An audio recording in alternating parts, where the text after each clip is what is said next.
Hey, what's up, you guys? It's Suli McCullough, and guess what? It's time to run it back. This is a very special episode because not only do I have my co-host, Dan Ratner, but I have my almost co-host as a special guest, Mr. Nick Cho, your Korean dad. If you don't know, I held auditions to find a co-host for this show, and Dan Ratner won out, but Nick Cho was a very close second. In fact, we're going to play his video right now so you can see just how good he was and why he's the perfect guest host to battle the host this week. You see what I'm saying. Hey, I'm Nick Cho, your Korean dad, from TikTok. I heard you needed a new co-host for Run It Back. Here I am. I think I'd make a great co-host. Let me tell you the reasons why. So I've got this basketball. Oh, you're being so good and bouncy. I've got all kinds of sneakers. Hello? I'd like to talk to Adam Silver, please. Tell him it's his Korean dad and that we need to talk about these bad uniform colors. And we can talk about the most intense basketball topics. But what if LeBron wanted to have tacos on a different day of the week? So when do I start? As you can see, Nick Cho is incredible and would have been a great co-host, but he lost out to the great Dan Ratner. So here we are, torn between two lovers. I have both of my... I would love to have a show with two co-hosts, but that's not possible. So, Nick, I'm glad you're here. Thank you for coming on the show. Dan, I'm glad you're my co-host. You guys fight it out. I'll be over here. Thank you. And listen, Nick, if it's any consolation to you, I'm Jewish. I'm racked with guilt over this. I don't know. I don't even know what I did to deserve this. But I'm so glad you're here with us, and I look forward to seeing your skills. Bust it out. Thanks for having me, guys. This has been super fun. And, Suli and I have known each other for years now. And it's great to be here, even if it's not in my rightful spot as co-host. Yes, I love it. Twisting the knife. Oh, well, God. You know what's interesting? Like, Nick, you and I have known each other long before you became a TikTok sensation. That's right. And just for... the sake of can you explain what that was like? Your first TikTok post, when you actually started to blow up. I just want to hear the story. Yeah, it's funny over the years for some reason. Suli, you're like one of a group of kind of Hollywood, LA show business folks that I've been friends with over the past few years, which has been just kind of funny, just kind of accumulating a bunch of showbiz friends. And then all of a sudden it's like, I'm calling you up, like, tell me about the difference between an agent and a manager. Yes. And yeah, like last year got on TikTok, started blowing up with this persona that I embody called Your Korean Dad. I do a lot of wholesome content. It's hard to explain, but it's basically just like from the perspective of if you're my kid. And lo and behold, like I didn't plan for it or expect it, but it really has blown up. I think I'm at 2.6 million followers now on TikTok. That is unbelievable. Like you know how I describe your character? You're like Mr. Rogers, but as a wholesome Korean father. I'll take it. I'll take it. But now I've reached the pinnacle of my success, which is, of course, appearing on Run It Back, which have been... That is very true. I was going to say, co-host. I mean, Suli, when you heard those numbers, those social media numbers, are you sure you chose right? I don't want to, ruin my job. Are you saying you don't have 2 million followers like Nick? Not yet. This is one of the reasons we're bringing Nick on the show is that I still have things to learn. Even though I won the job, I have things to learn. So, guys, we're going to go right into our first segment, which is about the jerseys, usually that just Suli's wearing. But Nick's wearing a jersey, too. Nick, let's start off with your jersey. Let's start with the special guest. So I'm from the Washington D.C. area. I gotta make sure the microphone moves with me. Do you know who this is? Whose jersey this is? Number 10. Is that Bernard King? Can you see? Oh, it's Manute Bol! No way, a Manute Bol jersey. That's fantastic. That's fantastic. Yeah, I was in a store in Washington, D.C. when I was visiting my folks. Shout out to Major in Georgetown. And they had it on the rack. Was it on sale? I can't remember, but I saw it. I was like, I had to have it. Yeah, and, that's fantastic. It was fun actually wearing it last year or 2 years ago? 2 seasons ago to a Warriors game because, as Suli, maybe like he played for the Warriors for a bit as well. Yes, that's a great jersey. Is it extra long? Jersey. Is it extra long? Manute Bol size?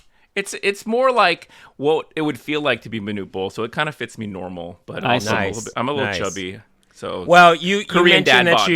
you wore it to a Warriors game, and I happen to be wearing a Steph Curry The Town jersey, number 30. I love these. This year they did an Oakland jersey that has orange, but it's not really reflective of Oakland and what Oakland embodies. So there is a hierarchy in jerseys, and this is the real jersey because it was designed by an Oakland native. I did a lot of research on this jersey, and also it just feels good to wear it right now because Steph Curry has been cooking. He's playing out of his mind right now. And last week on Run It Back, I did say he's been my favorite superstar to watch this season because he's shorthanded and he has been over-delivering. If you're just a casual basketball fan or a hardcore basketball fan like we all are, he's been a very fun watch. All right, now Suli, you're getting us all the way into prime cuts, but I haven't even shown you what shirt I'm wearing. I gotta do this very quickly, and then we'll get into prime cuts. I just want you to see what I'm wearing. Okay. I came up with this shirt concept, and a friend of mine just made it for me, and I've worn it before on shows, yes. but I knew this was the show to wear it on because I knew you guys would like it. Yes, that was a fine choice, and you've got your own merch, which I'm not mad at. There you go. Yeah. And anybody who wants to buy a shirt, we will make you one. Nice. So let's get into NBA prime cuts. This is Nick. This is where we talk about the main meat of what has happened this week in the NBA. So I'll start us off, Suli. 7-time All-Star Lamarcus Aldridge, who recently signed with the Brooklyn Nets, as we all know, is retiring from the NBA after 15 seasons. And in a statement, he revealed that this is because he is dealing with an irregular heartbeat. So I was going to say our heart goes out to him, but that is like a terrible pun that you happened. don't want to say that. Yeah, but it does in a way. I mean, but it really does. It's like, yes. It's a big moment for Lamarcus Aldridge to have to retire. Nick, what's your take on this? I mean, it breaks my heart. Sorry. Wow, we've got this. It's like I'm terrible. No, I mean it's so sad. I mean, it is, and I appreciate you framing it in that way because I mean, ultimately, we can look at these players as entertainment figures, but also they're real people, and I think that I know that for my content that I'm putting out there on TikTok and elsewhere, like I really want to help people remember that we're real. Everyone's real people. That I'm real people as well. I feel like as celebrity continues to grow on social media and such, where there's like thousands of more celebrities than there were like 20 years ago, that I think it's really important that we kind of keep that in mind. And so, our thoughts are with him and his family. It was fun watching him play, especially for the Spurs, obviously. I'm more of a casual fan with the superstar fans here, but I definitely have good memories of seeing him play. And I mean, I thought one of the great things, just seeing the outpouring of respect from the other NBA players. Damian Lillard was one of the first people to sort of jump out and say that his number should be retired in Portland, which I thought was the ultimate gesture of respect. And when you really do. I listen to a lot of NBA players talk about Lamarcus Aldridge, and no one has a bad thing to say about this guy. With all the superstars that sort of flock to the Brooklyn Nets, he still is one of the good guys that you root for. So that was another thing that when this unexpected announcement happened, I really was like, oh man, I suddenly wanted to see him play one last time. Absolutely, and this is an even more somber note about it. But anytime you hear about a heart issue with NBA players, I think about Reggie Lewis, I think about Hank Gathers, these guys that were cut down right at the beginning of their careers. Right, and, right. So I'm glad Lamarcus Aldridge is making a choice that's healthy for him. He had a fantastic career. I love that he's getting all the accolades and respect, and he really deserves it. Absolutely. So now we're going to shift into, kind of the next generation. We're going straight to Luka Doncic. He hit a one-legged, off-balance. Did you see this, Nick? The off-balance three-pointer from 24 like a feet. Superman pose with a shot, like a 3-point shot mixed in there. Yes, yeah, it did have a shot put aspect to it. Right. I was like, this dude is combining sports now. Yeah, I mean, it was like he turned around and ran in circles and launched it. Yeah, and it was yeah. over Ja Morant. So I think this like these two young superstars and that happening, a 1-point victory. It's just, I think it was amazing to see. And I love to see. There's always these guys who come in the league, and you're like, I can't believe it. There's another great player to watch. These great different ways of playing. Now, I think you forget Luka is 22 years old, first Right. of all. So he's 22. at the very early stages of his career. He's hit an array of impressive game winners up until this point. I actually watched this game from start to finish. I was excited about it because I feel like, the big TV games go to a lot of the predictable teams, the big market teams, the teams that are loaded with stars. And this was one of those games where I was like, oh, cool. It's two young stars that I'm excited about that I don't get to watch a lot. There was a great sequence where Ja was matched up against Luka, and, they're guarding each other, and Luka hits this kind of like mid-range step back over him, and you hear Ja, because he's mic'd up, he goes, good shot, boy, right? And it was playful, and it had this like sort of pickup game atmosphere, and I thought to myself when I was watching that, Ja, you this isn't fun and games. This is a competitive game, and you're taking it kind of lightly. And sure enough, Luka had the last laugh. So I think that was a learning moment for Ja too. That this is competitive, and there are stakes involved. I like that point. So Nick, I'm gonna throw it to you with this next piece. I don't know what you think of Grayson Allen. A lot of people find Grayson Allen very irritating. I am one of those people. Who? Do you know who Grayson Allen is? You don't know? Grayson Allen plays for the Grizzlies. I'm glad he I didn't used just to throw play it to for him. Duke. Yeah, tell me about it. He, late in the game, like, here's the thing about this game, too, that a lot of people don't realize if you just watch the highlights. Memphis was winning this game pretty comfortably. All they had to do, Grayson Allen got fouled. All he had to do was sink 2 free throws at the end of the game. The game would have been iced. Grayson Allen is a 91% free throw shooter. He missed both, which gave Luka the advantage, hence the shot put 3-pointer for game. Now, Nick, let me orient you to who Grayson Allen is, because I didn't realize you didn't know. Grayson Allen, I mean, Suli told you who he is at base, but I'm a therapist, so I can tell you who he is from a therapist perspective. On the inside. Grayson Allen is the guy. He walks into the room, and it just annoys the crap out of everybody instantly. You just see him, and you're like, what is wrong with you? Yes. So, yes. I'm going to introduce a term that I don't know if you guys know this term or not, but Nick, have you heard the term schadenfreude? Sure. Okay, so Suli, I do not know you don't know what it is? schadenfreude. No, Okay. I can say it. I don't know it. Schadenfreude is when something goes wrong for somebody else and you wanted that to happen. It's the joy of watching something go wrong for somebody else. Wow. And I'm sorry to say it, but with Grayson Allen, that's apt. Now, Nick, I'm going to move it to a different. Oh, go ahead, Suli. You had something. I was going to have I just wanted to add this one more point. Grayson Allen got so much hate after missing those 2 free throws. Ja Morant had to come out on Instagram and say, hey, if you can't rock with this dude, then don't root for our team. So he had to take the bullet because the hate was so widespread. But you know what? Kudos to him for doing that, because I'm joking about Grayson Allen. I don't really know him all that well. I don't actually root for people to fail. But these guys are real people. It's just like what you said, Nick. These guys are real people. People were that mad? Oh yeah, no. But Grayson Allen, people have hated Grayson Allen forever. He's kind of like Christian Laettner, except in a less likable form. Yeah, no, he's like if you took Dennis Rodman's competitiveness and ability to like niggle people and get problems out of them, and you stuck it in Christian Laettner.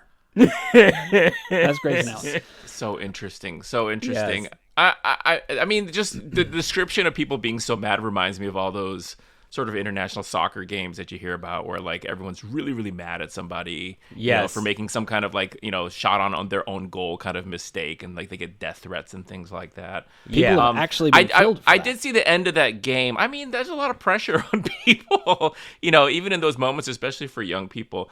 For me, there was two thoughts that came to mind with that whole end of that game. One was that, when we talk about sort of us older heads, especially that kind of grew up in the early 90s and 80s and 90s and on, that, the form of shots and like the silhouette, I mean, you think about, of course, the Jumpman Jordan, you think about like the Rasheed Wallace kind of thing, and even the Shaq and the LeBron sort of silhouettes that have become kind of iconic.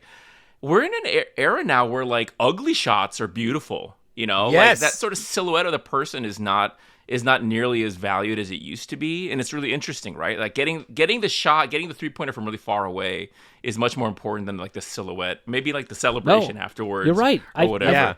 I think we should make the new NBA logo like a silhouette of a guy falling over, like doing a sky hook. Right. It's just some awkward thing. Right. Okay, but speaking of not awkward, Steph Curry, you were talking about him before, Suli. I sort of hinted at him. I was so excited wearing the jersey that I just, I lost my Stephness. I was in another place. But Steph Curry has been cooking. Like, he has been cooking. He set another record where he became the Warriors' all-time leading scorer this week, passing the great Wilt Chamberlain. Wilt Chamberlain owns just about every record in the modern NBA. Steph Curry has become the Warriors' all-time leading scorer. And he did it in spectacular fashion. Had a monster game. That was a game that I watched also. And when Steph gets it going like that, it really is incredibly impressive. And that was against the Denver Nuggets. That game had highs and lows. Steph's highs were incredible. One of the lows of the game was Jamal Murray. Went out for the season, which is terrible. A terrible loss for the Nuggets. That game had a lot of, if you just wanted to be on an emotional roller coaster, that was the game for you. So I was thinking about the things we wanted to talk about in Prime Cuts. And Nick, I'm going to put something front and center. This is a very, very serious topic. Obviously, the Nets Timberwolves game Monday was postponed due to recent events in Minneapolis. By recent events, of course, we mean another black man, Daunte Wright, 20 years old, senselessly murdered at the hands of police. So let's talk about this, because the NBA, one of the things we love about the NBA, Suli and I'll speak for you, Suli. Yes, please. We love that it's an organization and it's a league that cares about what happens in the broader perspective. There's even, we've talked about Stop Asian Hate as well, and I'm sure that is something that is very central on your mind. So I wondered if you could talk about that, and then we'll get into what happened in Minneapolis. I mean, people have talked a lot about this, right? Like, why is the NBA so much more focused on like players and the personalities? And there's the sort of the obvious answer, which is when you have 5 people on a team on a floor versus like however many there are for other sports, and especially it's a little bit more close up, even on TV. It just makes a lot of sense that would be much more of a thing. But also, with the NBA, you just see a lot more of an embracing of the idea that this is primarily black men playing this game, and that, being able to prioritize the issues that are important to them is what's important to us. And that's how we should all be kind of coexisting. And so it has been pretty interesting and inspiring to see the NBA under Adam Silver really, really embracing those understanding, the whole shut up and dribble, thing, and kind of pushing back on that and really letting people express themselves. Yeah, NBA, WNBA have really taken the lead on that, huh? Yeah, we talked about this a little bit last week on the show, where I actually made the same point that you made, Nick, that the WNBA was really at the forefront of, pushing the narrative that these issues are important. I think another thing, too, that often gets overlooked when you look at these social issues that are going on in the world, these guys are in their early 20s. They are heavily invested in their communities and making a positive difference in their communities. And that is far-reaching. That's not just throwing money at a problem. That's being invested in a very real way. So when these atrocities continue to happen and excuses continue to be made and nothing changes, I think it personally affects them. And I'll go one step further. We're all not far from it for us being in that same situation. Yeah, and you both make very key points that if I put them together, I think what we could say is that, to be an NBA fan, if you really want to be an NBA fan, you have to care about those guys. You have to think about what they've been through and what they're going through. They're in this bubble, not to use the pun of last year, but they're going through all of these things, and they are leaders in their community. They're leaders in this world as we look at racial matters. Well, I thought it was very interesting too that this murder took place 10 miles from the Derek Chauvin trial. So it's all inclusive and all, like you can't help but be absorbed by it. And the day that story broke, baseball, the Minnesota Twins canceled their game. You know what I mean? So it was only inevitable that the NBA followed suit with postponing the game. And in Minnesota at that time, the city was on lockdown. So that's a incredibly mixed message to send, where you've got, a city in lockdown and chaos and turmoil, but you're saying, oh, hey, let's just celebrate sports like it's not happening. So kudos to the NBA for doing the right thing. Hopefully this dialogue at the very least gets us to move forward where everyone feels like we're living in an inclusive world. The players themselves, when they did resume that game, wore T-shirts that said "Liberty and Justice for All," which I think is interesting that we are going back to these very simple, basic premises that we're supposed to design our society about, and it's supposed to appeal to all of us. Like, we all are living here together in this space, trying to enjoy our existence. It's like we have to remind mainstream America that it's really about these very simple goals that were almost promised by the way we've decided to design our society. Go ahead, Nick. No, I was just going to say, building on that, I think that there, maybe people who are watching or listening to this right now, who are kind of like, come on, guys, like it is a little bit the shut up and dribble type of sentiment. It's sort of understanding like, this is really sloppy. People are just kind of putting this stuff out there for show and whatever. And, I feel like it's important to kind of respond to that preemptively and say it is show in a way.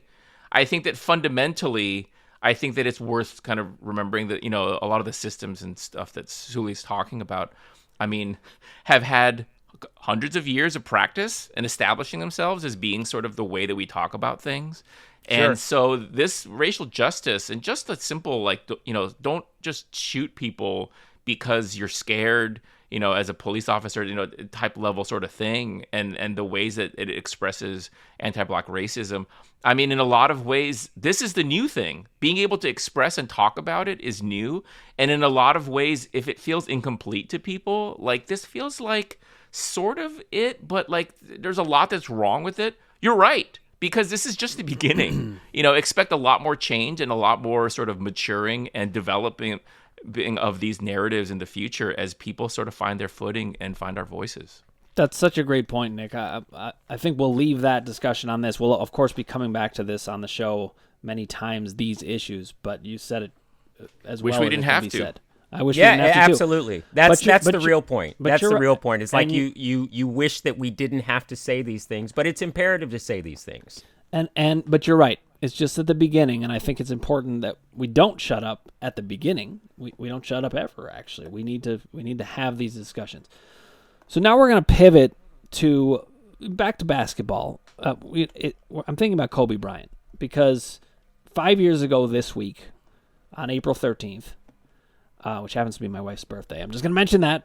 Happy birthday to your wife. Yeah, thank you. Kobe Bryant scored an incredible 60 points in his final NBA game, and somehow we all knew it was going to happen. Sure. Now, Michael Jordan is going to represent Kobe Bryant at his Hall of Fame introduction. Yes. And, yes. And there's just something so fitting about that. Absolutely. Absolutely. I think it's perfect. Like, I've heard discussions where some people say, well, maybe it should have been Shaq because, they played together and they won those multiple championships together. But I think, at Kobe's memorial at Staples Center, Jordan was so human-like in expressing, first of all, that they had a relationship. I think a lot of people didn't realize how close Kobe was to Michael Jordan. Like, I was lucky enough, as we probably all were, to watch... I watched Kobe at various stages of his career, from very early on to coming off the bench and putting up those air balls to becoming the champion to then, becoming an icon. I was at the memorial at Staples Center. I spent time there. I brought my son down there, and I got to see how much he meant to the people of LA and beyond. So I think Jordan is the absolute perfect choice to present Kobe Bryant into the Hall of Fame, and I can't wait to watch. Now, as I have a little fun fact, Kobe has the distinction of being the only basketball player to perform and hoop during All-Star Weekend. He performed the single for the never-released album Kobe with Tyra Banks. Yes. I did not know this. You Sully brought didn't me know this that? information. I did Come not. on. I listened to that song more often than I care to admit, okay? That's my go-to hype myself up song when I need just a little extra something. I wish the album was released. And you know what? One day I'm sure it will be. Yes. Okay, so we're going to move on to our next segment. Now, Sully, it's funny because you got me and Nick doing battle about who should be hosting, but you're still on the hot seat. You got to do some things, and you got our next segment. Hey, this segment is one of my favorite segments, actually. It's a segment we like to call Say What? I love it every time. This is why I could never introduce it. And Say what we do is we just break down what NBA players have said during the week that kind of got traction. This is a story that I love. Possible Rookie of the Year, Anthony Edwards, said when asked about new owner Alex Rodriguez that he didn't know who he was, had no idea who he was, which I thought was hilarious. That's the kind of driven, I only hoop energy that we love. And yeah, it got a great laugh this week. And one of the things that I loved about it the most was he was just being super honest. He's like, look, I don't know baseball. I don't care about baseball. And to that I say, I bet he knows who J-Lo is. I bet he does. All right, I love how like Gen Z young people, they just can't help but just dunk on millennials and Gen X like all the time. Like he didn't do it on purpose, and yet it's just like a hell of a yeah. Actually, so speaking of that, I'm going to call an audible here. You just said that they're dunking on people. Let's go to our dunk of the week. Let's absolutely go to the dunk of the week. The dunk of the week is incredible. I don't know if you caught this, but this dunk of the week is amazing. This is Miles Bridges' dunk over Clint Capella. I don't want to over-talk it or whatever, but this literally is a candidate for Dunk of the Year. Enjoy this.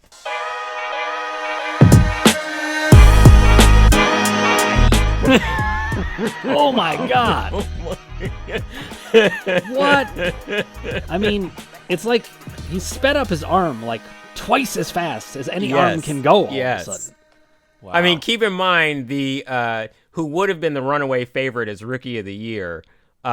Did you see his reaction? It was as if he dunked. He's like, I've got a broken wrist, and I feel like I dunked on somebody. That was fantastic. Well, and I like the way we did this because I hadn't seen the dunk. Yes, we kept it. Yeah, we kept some surprises for you. I wanted you to enjoy that because we've done Dunk of the Week as a reoccurring weekly segment. But man, look at that. And that's on Clint Capella, who is a shot blocker. That was monstrous. He made LaMelo go straight up Sanford and Son. He did the whole, you big dummy. Oh, my God. It's amazing how the energy of the in-game dunks has completely sort of replaced all the dunk contest sort of, thing in basketball culture. I mean, we used to look at the dunk contest dunks as sort of the pinnacle of that type of thing. But, I think maybe you guys would agree, like past few years, it just feels like we've kind of seen everything there is to see under the sun. So to see a little bit more of that interactive kind of problem solving, so to speak, like in the moment is so much more rewarding. Oh, yeah. Yeah. And plus, it's such a game changer. Like, I feel like the three-point shooting game has opened up the game so much, and three-point shots are fantastic. Like, I'm a three-point shooter, so I am all about the three-point shot. But when you see a dunk like that, man, it makes you, like, refocus on your life. Yeah, seriously. I was like, ooh, how can I be like that? Yeah, I was like, I got to start doing push-ups again or something. I got to start ordering sandwiches like that. All right, now we're gonna move. We had some other quotes for Say What, but we're gonna get back. We'll maybe even bring them in later. But we're gonna go to a segment called "Who's Hot, Who's Not," and I'm gonna start us off with this is a really hot story, and it's a great look into Shaq. All right, so recently, NBA legend Shaquille O'Neal overheard a man in a jewelry store talk about a layaway plan for an engagement ring. Did you hear about this, Nick? I did. No? You did? Okay, so he passed the cashier his credit card to pay for the ring. Later when asked, Shaq said he does this sort of thing frequently, recently paying for someone's furniture. So, is Shaq the basketball manifestation of Drake God's plan video? His God's plan video, Drake. I don't know that video. You don't know the God's plan video? No, listen, Here's this the happens God's all the plan time. Video. Here's the God's plan video in a nutshell. All right. Drake has had such a fantastic career and makes hits without even trying. He decided to do a whole video where he's just giving people money. Like he is showering them with gifts. That's how great it is to be Drake right now. So Shaq paying for this dude's ring and buying furniture, he's literally doing Drake's God's Plan video in real life, in a 7'2" version. Now, Nick, I got to ask you this, because you go by your Korean dad, but the reason I don't know Drake's God's Plan video is that I'm your white dad. And what that means is that I have missed almost all pop culture references for like 10 years. Yes. I'm just face down. Do you asleep. have young children? They're 11 and 7 now, so I'm in a much better place now. Yes. And in a couple of years, they're going to make you really, really hip. That's right. That's the thing. I think, Suli's a dad knows. There's a certain kind of decade where you kind of disappear from pop culture awareness. And then as the kids start to become more aware, then if you're that kind of dad, then you can become come back a little in. bit more, yeah. So actually, this leads me into my next thing. I was thinking about Shaq as Kazaam, of course. Yes. So Suli and I have been meaning to have this discussion for a while. The best and worst basketball movies. Yes. Ooh. And I think it's the perfect time to do it with Nick here. Because I sort of thought, Nick, that with Shaq buying this dude's ring, maybe he's just doing research for a new Kazaam movie. Like LeBron is doing Space Jam. Maybe Shaq's like, hey, I do a lot of commercials. Maybe I'll just do another Kazaam. And this is just research. So he isn't as, giving as we think he are. He's just undercover. Granting wishes out there. That makes sense. So yes. Nick, what is your favorite basketball movie of all time? Oh wow. For me, He Got Game is my number one. Whoa, that's good. Yeah. Jesus Shuttlesworth. This is where I get to do this. So these are Look at what you just did. Look at what he did. Oh, He did a little surprise sneaker drop. That was not the purpose. I just reminded me. These are actually like original from 97. No, I could tell they were original. Oh, yeah. Nick, I know they're original. Listen, Nick, pause right there. Hold that shoe for a sec, because we now we have to pivot. We gotta go. We gotta go to Suli's Sneaker Vault. It's time for you guys to do battle. It was Nick and me doing battle over hosting. Now you guys are gonna do battle over shoes. So let's bring in Suli's Sneaker Vault.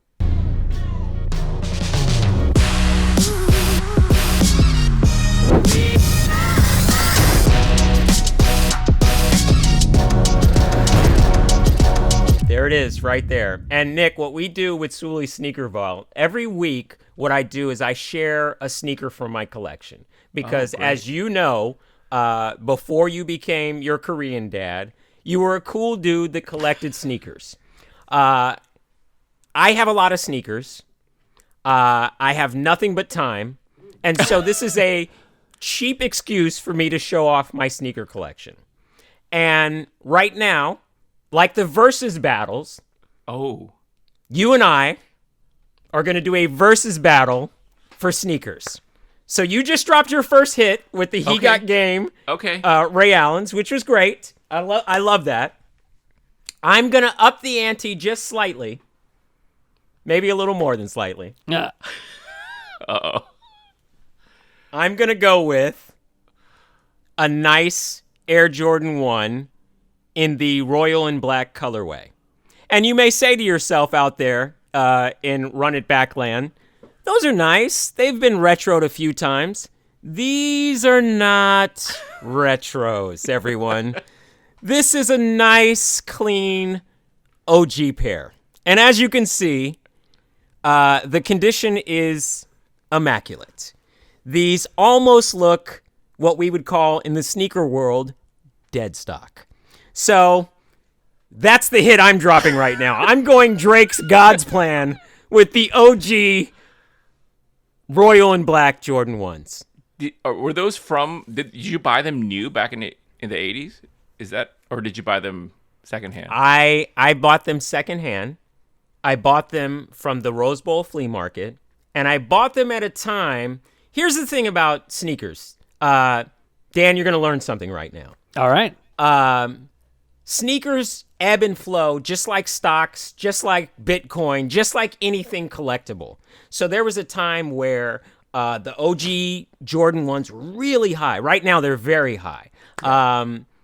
There was a time when they went down, where people weren't chasing them that much. That's when I found that pair.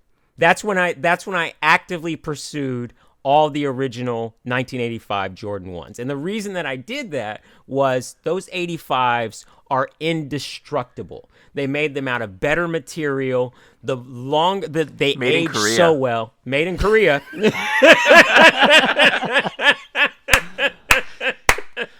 Fantastic. But they age so well, and I actually like the OGs better than the retros.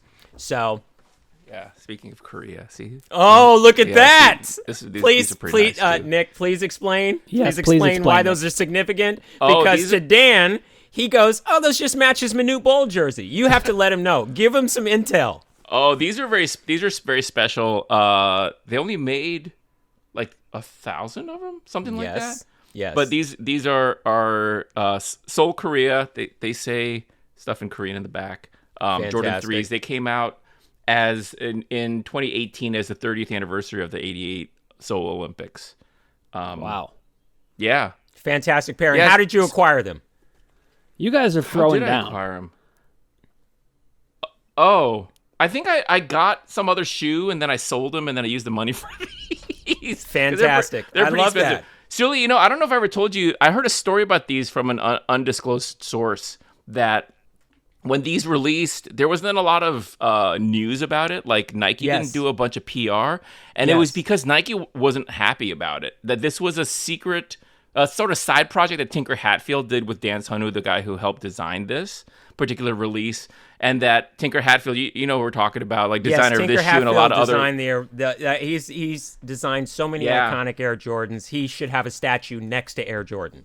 And that because it was done sort of as a kind of clout project over there, that the Jordan brand, like the main folks, weren't involved, and they were kind of a little bit salty about it, and so that's one of the reasons why there wasn't a lot of news around it. That's a fantastic pair. And also, here's the thing too, like the two of us as friends, we share a love of sneakers. Now that you have this newfound fame, you actually have what we would like to call in the industry various plugs. So you have been able to get some sneakers that I covet, but somehow Crazy Legs cannot get. Not yet. Not yet. When Run It Back gets really huge, it's gonna happen. Yes, that's true. Then I'll even get shoes. I'll even get shoes. You'll get shoes by proxy. And I'll get shoes, and it'll be totally wasted on me. I'll be like, I guess you put these on your feet. Okay. It's definitely been one of those sort of dream things as a sneakerhead to just be on lists, what they call seed lists from some of these brands, where they just send you free stuff because you're gonna, because they want to. Yeah, I got one of the pairs that it's not nearby, so I can't grab them, but of these Adidas Human Race NMD shoes. The Pharrell Human Races. Of yeah, course but I there was know a certain about color those. where they only made 500 in the world, and I got one of them. Like that was pretty fantastic. Pretty I'm really jealous right now. All right, well, listen, I'm glad that this came in just from asking what's your favorite basketball movie. It like led to this whole segment. So fantastic. I want to jump back to that for a second before we move to our final segment. Why is He Got Game your favorite basketball movie of all time, Nick? I mean, I really liked Ray Allen at the time, and I still do. I think he's a great player. I mean, of course, Denzel. I'm a huge Public Enemy fan, and Public Enemy having done the soundtrack, just absolutely legendary, and it's just beautiful. The use of the what's his face, the composer, the Rhapsody in Blue guy, Leonard Bernstein. Yes, pieces. It's just a symphony. It's just really beautiful. Yeah, I don't know. I can't. There's a lot to choose from, obviously, and I think maybe my second favorite would be, what is that one with Nick Nolte as the coach? The one that had the Blue Chips. Blue Chips. Blue Chips is probably my number 2. But I mean, it's just all around. It's a masterpiece. And Spike Lee, come on. Yeah. All right, Suli, how about you? What's your favorite of all time? I'm going to go with The Fish That Saved Pittsburgh. No. It had to be mentioned in this segment. Actually, my favorite basketball movie, I would have to say, is probably Hoop Dreams. And it's more of a documentary. I know I sound highbrow talking documentaries on Run It Back, but it is so perfect. Like, that movie's just so beautifully arcs the story of what it's like to be a young basketball prodigy trying to make it to the NBA and all the trials and tribulations that happen. You really fall in love with those two guys that they profile. I love that they took their time to make that movie, and it really chronicles their entire journey. It is a timeless, fantastic basketball journey if you get a chance to watch it. But like you, Nick, I am also a fan of He Got Game. Ray Allen is one of my favorite players. I actually have a pair of Ray Allen game-worn sneakers that he gave to me. Wow. So yeah, I'm with you on that one. But if I had to recommend a great basketball movie, I would say Hoop Dreams is right up there as one of the best ever. One of the things I love about Hoop Dreams is funny enough that those documentary filmmakers went on to make other documentary films, and none of them ever came close to Hoop Dreams, which really kind of just showed just the ways that things came together almost magically. With those two guys. Yes. No, and that was the thing about Hoop Dreams. It was a documentary that really became mainstream, and yes, because it was so well done. It was such a great movie. Now, I can't believe you guys are going to make me do this. I'm the white guy on the show. I should not bring up Hoosiers. It's like the whitest thing to do right now on a basketball show is to bring up Hoosiers, but I can't not. I mean, do you guys love Hoosiers? Hoosiers is a fantastic movie. It's a fantastic movie. I actually, Hoosiers is so great. We did a parody of Hoosiers on the ESPY Awards. I wrote on the ESPY Awards for 6 years. It was one of my favorite writer-producer jobs ever. Like, I wrote for Jamie Foxx the 2 years he hosted. I enjoyed that award show so much. I stayed on for 4 years afterwards. 1 year, Matthew Perry from Friends hosted, and he loves Hoosiers so much that we did a parody of Hoosiers with Amari Stoudemire as the ringer kid that they brought in to make sure the Hoosier team won. It was actually a really funny parody. I mean, seriously, I was distracted a little bit as you guys were talking about these things. I was like, oh no, neither of them are going to bring up Hoosiers. Yeah. What am I going to do? Yeah. I'm going to have to bring up Hoosiers. What's that? I also think White Man Can't Jump needs to be mentioned in this discussion, and it is kind of a travesty if we don't. White Man Can't Jump had its anniversary actually a couple months back, and this week was the 15th anniversary of Love and Basketball, which is another great basketball movie. So We're just giving props to good basketball movies at this point. Yeah, and listen, Nick, you haven't seen Hoosiers. I heard that. I don't know if you caught that, Suli. He has not seen. You have not seen Hoosiers? I've seen clips. I've not seen the whole movie. You have to watch. All right, Hoosiers. Okay. I apologize for going on a. That's a Netflix and chill night for you. That is my cultural sort of exposure to white basketball culture. I'll be sure. Yeah, listen, for people who haven't been exposed enough to white culture. Yes. This is the time. You can branch out and finally experience white culture. Sure. All right, Suli, take us out. We got our last topic. You finish us up. Yeah, I can't believe we're already to the end of another great episode. Our final topic, our final thought, centers around the MVP race. As you know, this has been a year unlike any other where there really is no clear runaway favorite. A lot of the favorites, you have to somewhat put asterisks on them because of their injuries. The Joker is Vegas's pick for the MVP of this year, but with Jamal Murray going down, who knows if he's going to win that. Joel Embiid, everyone has talked about him being the possible MVP. He had a monster performance this week where at one point he made this shot where he fell down, got up, and bowed to what may or may not have been a crowd. And it was the one time where I actually laughed and applauded with Joel. I was like, you know what, dude? You are right on point. Take your bow. It's time that I give you your roses. So those are the two front runners, but there are also a couple of other people in the mix. I've heard some people talk Dame Lillard. I've heard some people talk Steph Curry. I've heard, there's talk about, maybe Chris Paul. I just want to know, Nick, who gets your vote for MVP so far? I hear you, and it is, every year is a little bit different, right? There are certain years where we say MVP, most valuable player, but it really kind of, some years it feels like who ruled the NBA that year. Yes, like they just were the clear sort of like king of the NBA. And then there are other years where it's just kind of like, yeah, I guess, okay, next season, let's move on kind of thing. Sure. And this feels a little bit like the latter. It doesn't feel like there's a real king. So yes. I don't have an answer. I don't have an answer. Wow. Now, okay. I'm just going to weigh in on one thing. This is a controversial thing. I can't believe I'm bringing it up at the end of the show because we really should be debating this. Steph Curry cannot be the MVP. His team is in 10th place in the Western Conference. But it's a very fun 10th place. It is. But listen, he's already won an MVP. And one of my favorite moments in NBA history was in the finals. I'm a Cleveland fan, Nick. When LeBron swatted Steph Curry's shot and he looked at him like, you are not the MVP. So I think... Yeah. In any year where it's unclear, the MVP should always be either Michael Jordan or LeBron James. It doesn't even matter if they're playing anymore. Okay. That's so my you're statement. So you're basically saying the fact that Michael Jordan will induct Kobe Bryant into the Hall of Fame makes him MVP eligible.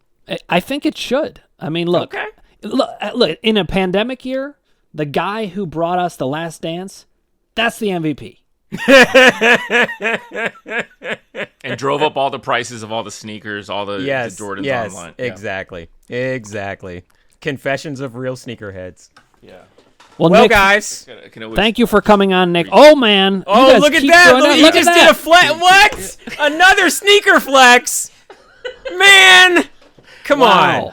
All right, hold on. You know what? That was a power move. What about this? What about these right here? This is an OG pair in the red and black. The Breads, right there. They're behind glass. That was a gift from my uncle who lives up in Northern California, who I've taken to Warriors games. So I see your off-white Jordan 5 flexes that I want but don't have, and I raise you those, Nick Cho, your Korean dad. Well, I think we've come to the end of another Run It Back. I can't thank you enough, Nick. You were great. You would make a worthy co-host, except I think we would be fighting over sneakers every episode. So, shout out to my wife, Trish. old college friend, who is my old friend that I and love, who's actually the basketball fan in our family. So. Yes, she watches Warriors games religiously, and now has branched out into the NBA in general. So that's great. I love her to death, and I love that you guys found each other. You are one of my favorite couples, and I love you both. So thank you very much for being on Run It Back. And guys, we'll see you next week. Little shout out for my co-host Dan Ratner. I'm Suli McCullough. That's Nick Cho, your Korean dad. And we'll see you next time when we Run It Back.